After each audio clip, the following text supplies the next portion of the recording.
Yo, mic check. Everyday superpower. Place where you learn about body language, nonverbal communications, attractions, human dynamics, game, and so on and so forth. 2 links in the description of this video. One takes you through to my playlist of the catalogue of body language. Okay, you'll learn the A's, the B's, how to read people through their subconscious behaviours. Second to that, you're going to have a link to the Patreon as to where you will learn how to read body language in a romantic fashion. We're going to watch videos together. I'll point it out clear as day, right? Now, topic of today, competition anxiety. Well, what's that? Well, it's a biological driving force within a woman to compete with those of the same sex, and how you yourself can utilize it to become more successful within the dating field. Okay, we both have it. We ourselves as men want to be number one. There is a biological drive that drives us to compete with other men, or at least having a desire, a need to be number one. It's to ensure we survive. It's to ensure we replicate. Survival and replication is essentially the meaning of life. Some may agree or disagree. So, looking at it from our perspective, we compete with other men to be number one in order to have the fame, which could be the attention. Attention could arguably be the currency in the feminine world. What brings attention brings currency to some degree.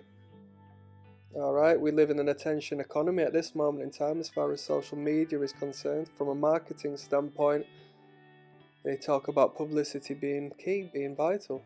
Of course, you need to be before the right crowds and markets, but the more the better, right? So, when we are competing with our fellow man, we feel envious when they have something that we desire. It's completely human, completely natural. You need to understand it when you feel that way, if you ever do.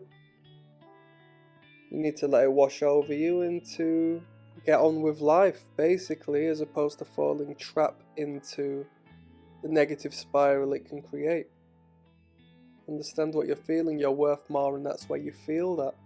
You're just quite simply not in position to brush it off at this point.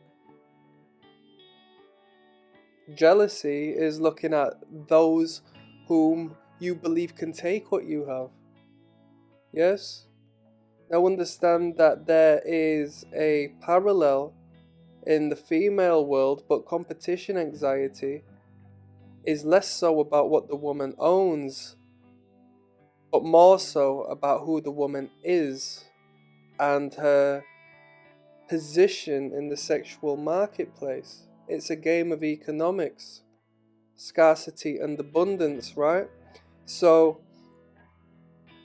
if I am in a relationship of any sorts with a woman and I can provoke this competitive anxiety that she may lose me to the next person because I am valuable, you see, it's a knock-on effect. Not only does she feel lesser, and I don't say this in regards to breaking someone down because we don't play like that. We're not pimps, alright?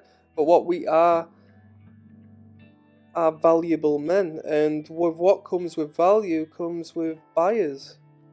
Once again, I refer to the argument of economics. One moment.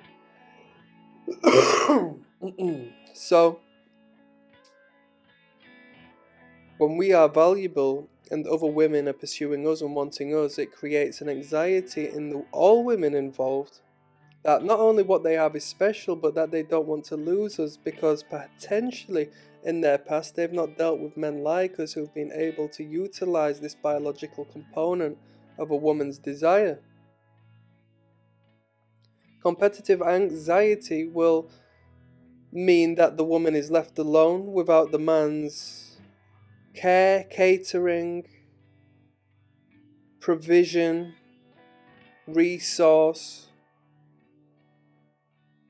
and she will be left feeling lesser than the next woman, given it's been taken away.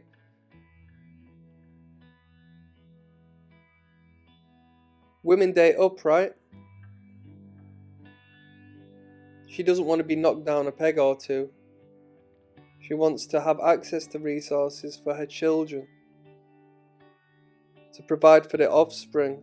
Whether she believes she wants to have kids or not, it's still a biological hardwiring within that woman to feel this way. I've spoken to a very beautiful woman which made me want to create this. I spoke to a beautiful woman as of not so long, and we discussed makeup, we discussed less or more, and she spoke to me in honesty, saying if she doesn't wear makeup, even though she's naturally beautiful, if she doesn't wear makeup, she feels inadequate in regards to the other women who are doing so. And this woman is supposedly in a relationship. It should not matter to her in regards to how she stands as far as what societally is deemed attractive, right? But she still feels that way. She still feels like she needs to do this purely down to a societal pressure instead of her own wants and needs. Her actions are dictated by the general conformist behavior that the crowd has taken on.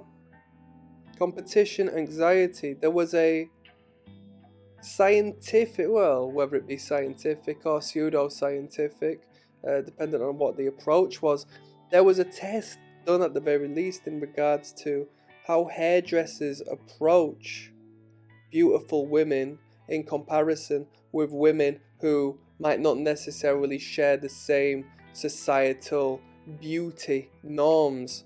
And those who were deemed more beautiful were recommended they had cut more hair off by the hairdresser who was a woman, because that competitive anxiety to shoot down any competitive female within their space had been lit up in the face of what their evolutionarily charged subconscious thoughts are deemed threatening. This woman could take my man. This woman could take my man and the father of my children.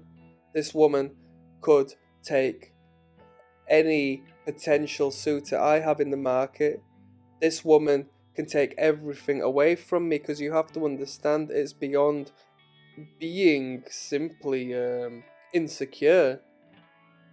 This woman, purely down to her looks, down to her market value, her sexual market value, her sexuality, what people deem attractive, right? Purely down to this woman could take the entire life, the lifestyle, existence away from this woman. The family unit, the children, the future, the continuation of the genes. So you as a man, if you're not garnering attention from other women, if you are not highlighting this fact, you're not going to be spurring this on. And this woman is going to look to the next man who creates this anxiety within her. And indirectly, subconsciously, she's going to see him as a better suitor. How backwards is that? It's incredibly backwards. It's a harsh reality. When people talk about a red pill, that is a red pill. How poisonous and toxic is our own biology? She looks at the man who creates this anxiety within her that she's going to lose him, and deems him indirectly more valuable than yourself, because you're not engaging in this creation of anxious energy. She would rather be with someone who makes her feel uncomfortable than someone who makes her feel comfortable, because that who makes her comfortable gives her foundation to move onwards and upwards, whereas those who give her a shaky foundation give her the fear that she's gonna fall. Comfort comes with a pedestal. You raise her up. And that's some game. Click like, click subscribe. I'm signing out, people. Peace.